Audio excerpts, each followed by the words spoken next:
Hey guys, कैसे हैं आप सब। मैं उम्मीद करती हूँ आप सभी अपने घरों में होंगे, सेफ होंगे और अभी की सिचुएशन के according necessary precautions and rules को फॉलो कर रहे होंगे। देखो, आज की इस वीडियो में हम करने वाले हैं एसएससी सीजीएल 2019 प्री के जो क्वेश्चंस थे उनको हम सॉल्व करेंगे क्विज के तरीके से। पहले आपके सामने 10 क्वेश्चंस आएंगे, 15 सेकंड का टाइमर लगा होगा और उसके बाद मैं आपको एक्सप्लेन करके बताऊंगी कि क्या करेक्शन होना चाहिए या किस तरीके से करेक्ट आंसर होगा। अगर अभी तक आपने चैनल को सब्सक्राइब नहीं किया तो सब्सक्राइब कर लो, वीडियो को लाइक कर दो, शेयर कर देना और सभी पीडीएफ्स और नोटिफिकेशन के लिए अनअकैडमी एसएससी एग्जाम्स चैनल को टेलीग्राम पे फॉलो कर लो। फर्स्ट क्वेश्चन आपके सामने है,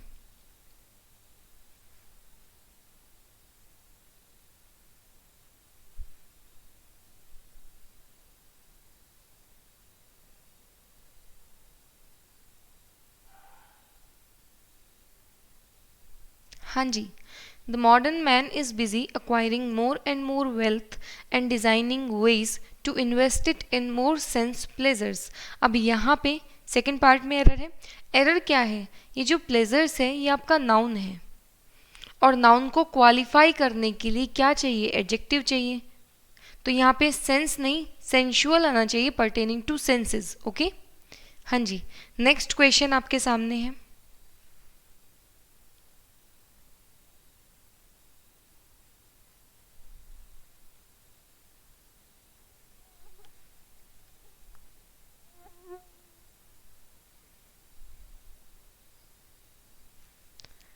there is a great degrade in values in modern as.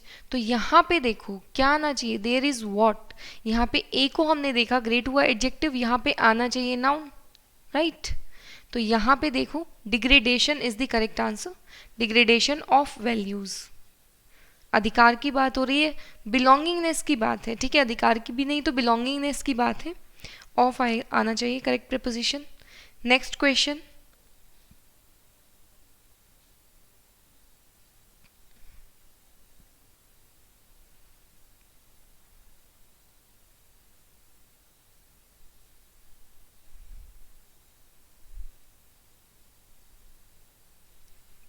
It is an dash day to start your new business. अब यहाँ पे देखो ऑप्शंस में से अगर आप ऑब्जर्व करोगे तो ऑडेशियस होता है आपका bold, right. Ominous negative word है, ठीक है। ओकेजनल कभी कभार, तो यहाँ पे ऑस्पिशियस समृद्ध, this is the correct answer. ये ऑस्पिशियस आपका पॉजिटिव बहुत ही वर्ड है। चलो नेक्स्ट देखो,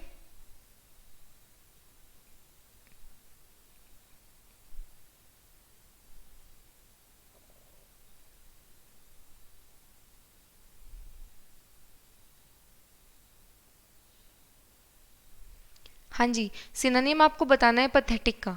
पथेटिक होता है दयनीय, क्या होना चाहिए सिनोनिम? पिटीफुल, ठीक है। इनसिग्निफिकेंट होता है जिस चीज़ की कोई सिग्निफिकेंस ना हो। Curious, full of curiosity. किसी भी वर्ड के पीछे अगर ओ यू एस लगाओ तो इसका मतलब होता है फुल ऑफ, तो इसका हो जाएगा क्यूरियस, फुल ऑफ क्यूरियोसिटी। अगला प्रश्न,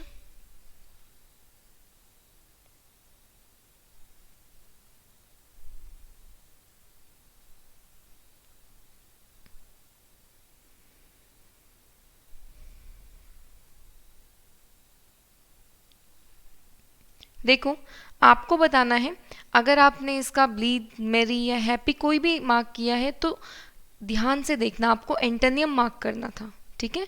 तो हिलेरियस, इसका एंटोनियम होगा sad, this is the correct answer. Blithe का मतलब भी होता है केयरलेस एंड हैप्पी। चलो नेक्स्ट देखो,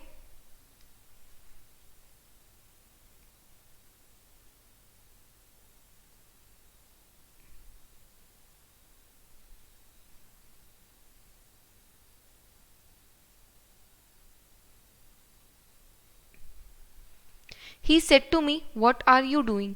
यहाँ पे देखो सबसे पहले रिपोर्टिंग वर्ब, आपकी रिपोर्टिंग वर्ब जो है वो पास्ट में है, तो रिपोर्टेड स्पीच का टेंस चेंज होगा, बिल्कुल होगा।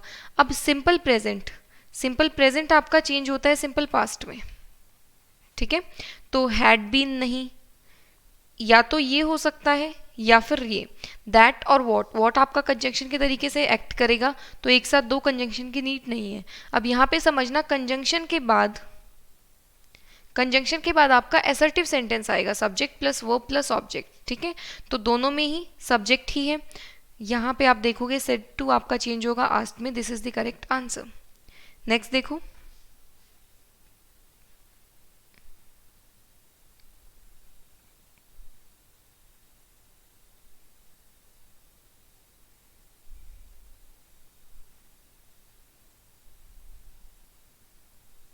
हाँ जी, रॉन्गली स्पेल्ड वर्ड आपको बताना था, क्या आना चाहिए?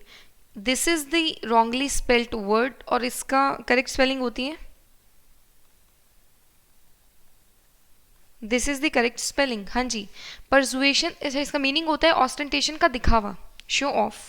परसुएशन होगा परसुएट करना, किसी को किसी चीज़ के लिए मना लेना, ठीक है।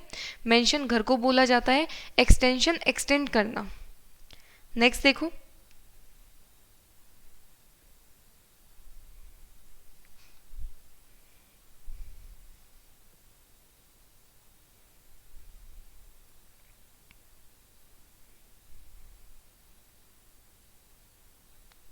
One who leaves his own country to settle in another, अपनी कंट्री छोड़ के बाहर जाना, ठीक है। आप इसको ऐसे याद रख सकते हो, इंपोर्ट और एक्सपोर्ट तो क्लियर है, एक्सपोर्ट में क्या होता है, अपनी कंट्री से सामान बाहर जाता है, तो अपनी कंट्री को छोड़ के बाहर जाने को बोलेंगे एमिग्रेंट, ठीक है। एक्सपोर्ट से आप ध्यान रख सकते हो, कोई दूसरी कंट्री से कंट्री में आए उसको बोलेंगे इमिग्रेंट, इम्पोर्ट से उसको याद रख सकते हो। नेटिव होता है आपका एक कंट्री में रहने वाले लोग, फॉरेनर्स होते हैं दूसरी कंट्री के लोग, तो एक कंट्री को छोड़ के मतलब अपनी को छोड़ के दूसरी कंट्री में जाना एमिग्रेंट। नेक्स्ट देखो,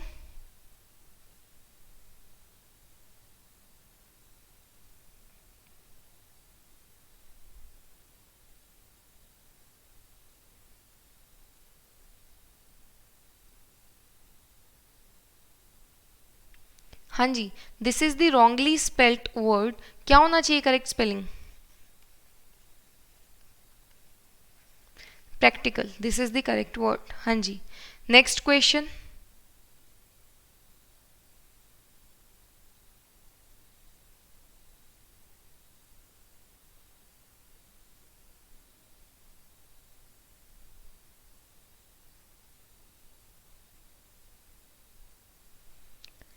the prime minister along with the other ministers have left for America. इस पार्ट में एरर है, एरर क्या है, करेक्शन क्या होगा? ध्यान से सुनना, सब्जेक्ट वन जब भी प्रेपोजिशन से जुड़ा होता है सब्जेक्ट टू के साथ, तो जो वर्ब की प्लेसमेंट है वो सब्जेक्ट वन के अकॉर्डिंग होती है। अब ऐसा रीज़न समझो, रटने की नीड नहीं है, प्रेपोजिशन के साथ हमेशा ऑब्जेक्टिव केस आता है, इतना तो क्लियर है। अब वर्ब चलना तो यहाँ से शुरू करेगी, लेकिन यहाँ ऑब्जेक्टिव केस है और वर्ब की प्लेसमेंट हमेशा या तो सब्जेक्ट के अकॉर्डिंग होगी या सब्जेक्टिव केस के अकॉर्डिंग होगी, ओके। तो इसीलिए बस वर्ब को यहाँ पे आगे जाना पड़ेगा। अब अलॉन्ग विद अपने आप में एक प्रेपोजिशन है, तो अदर मिनिस्टर्स हो प्लूरल हो हमें फ़र्क नहीं पड़ता, वर्ब आपकी आनी चाहिए द प्राइम मिनिस्टर के अकॉर्डिंग, जो कि सिंगुलर है, तो यहाँ हैव नहीं होगा, यहाँ पे होना चाहिए हैज़। तो ये थे आपके 10 क्वेश्चंस, अच्छे से इन चीज़ों को समझ लो। अभी जैसे आपको पता है CHSL का एग्जाम काफ़ी एस्पिरेंट्स का होना है अभी, उनके लिए ये बहुत ज़्यादा इंपॉर्टेंट है, और अगर आप मेंस को भी टारगेट कर रहे हो तो भी आपके लिए सभी क्वेश्चंस बहुत ज़्यादा इंपॉर्टेंट है। इनका तो रिवीजन करना ही पड़ेगा, तभी तो मेंस के लिए आगे बढ़ पाओगे। इसके अलावा अभी के टाइम पे जो सिचुएशन है, आप बाहर जा नहीं सकते हो, ऑफलाइन कोचिंग चल नहीं रही है, कंट्री में लॉकडाउन है, तो इस टाइम का किया क्या जाए? ऑब्वियसली आप इस टाइम को इन्वेस्ट कर सकते हो पढ़ाई में, ठीक है। ऐसा नहीं सोचना है कि नोटिफिकेशन आएगा, एग्ज़ाम जब एग्ज़ाम डेट आएगी तब पढ़ना शुरू करेंगे, बिल्कुल नहीं। अभी से अपने प्रिपरेशन का लेवल प्री प्लस मेंस का रखो, अच्छे से पढ़ाई करो, ठीक है। अगर आप लोग फ्री क्लासेस हम अवेलेबल कराते हैं, फ्री क्लासेस होती हैं, तो आप फ्री क्लासेस से पढ़ो, चाहे पेड करके पेड कोर्सेज से पढ़ो, अभी के टाइम पे टारगेट होना चाहिए पढ़ना। अगर आप सक्षम हो, फाइनेंशियली स्टेबल हो, तो प्लस ले सकते हो, बहुत ज़्यादा बेनिफिट उससे आपको होने वाला है। अभी के टाइम पे अभिनय सर और रानी मैम का कंबाइंड बैच चल रहा है SSC CGL मेंस 2019 के लिए। 24 मंथ्स के प्लान पे 75% ऑफ है, 12 मंथ्स के प्लान पे 58% ऑफ है। करना क्या है, कोड लगाना है प्रतियोगिता मंत्रा। मैथ्स और इंग्लिश के साथ साथ जनरल अवेयरनेस और रीजनिंग सभी सब्जेक्ट्स के सभी टॉप एजुकेटर्स के कोर्सेज आपको मिल जाएंगे। मुखर्जी नगर की सारी ऑफलाइन बेस्ट फैकल्टी आपको यहाँ पे पढ़ा रही है, और आपको बस एक प्लान परचेज करना है और सारे कोर्सेज आपको मिल जाएंगे। इसके साथ साथ mock test, class PDF, doubt clearing session, ये सारी की सारी चीज़ें आपको मिल जाएंगी एक ही प्लान में। 1 ईयर का प्लान परचेज करोगे पड़ेगा करीब 4800 रुपीज़ का, 6 मंथ्स का प्लान परचेज करोगे पड़ेगा करीब 3800 रुपीज़ का। इस प्राइस पे प्लान परचेज करना है, डिस्काउंट कोड लगाओ प्रतियोगिता मंत्रा, अनअकैडमी ऐप पे जाना, प्लस सेक्शन में जाना, एसएससी एग्जाम्स को चूज़ करना, अपना प्लान चूज़ करना और यहाँ पे कोड लगाना प्रतियोगिता मंत्रा और आपको डिस्काउंट मिल जाएगा। हाँ जी, 1 ईयर का प्लान बेस्ट क्यों रहेगा, यहाँ से एक चीज़ समझो। देखो 1 ईयर के प्लान में आपका 2020 का प्री मेंस और टीयर 3 सारी चीज़ें कवर हो जाएंगी, ठीक है। प्री मेंस और टीयर 3 सारी चीज़ें कवर हो जाएंगी। कोई भी अगर सेशन मिस हो जाए रिकॉर्डिंग आपके पास अवेलेबल रहेगी। अब भले ही आप एक एजुकेटर से पढ़ो या 2 एजुकेटर से, कंटेंट तो सभी का अवेलेबल रहेगा और प्रैक्टिस तो जितनी की जाए उतनी कम है। एसएससी के अलावा आप किसी भी और एग्जामिनेशन को टारगेट कर रहे हो या कोई भी और कोर्स आपको परचेज करना है तो भी सेम डिस्काउंट कोड का यूज़ करना है फॉर द मैक्सिमम डिस्काउंट, प्रतियोगिता मंत्रा विदाउट स्पेस अप्लाई करना। हाँ जी, और आपको डिस्काउंट मिल जाएगा। मिलते हैं नेक्स्ट वीडियो में। Take care and be safe.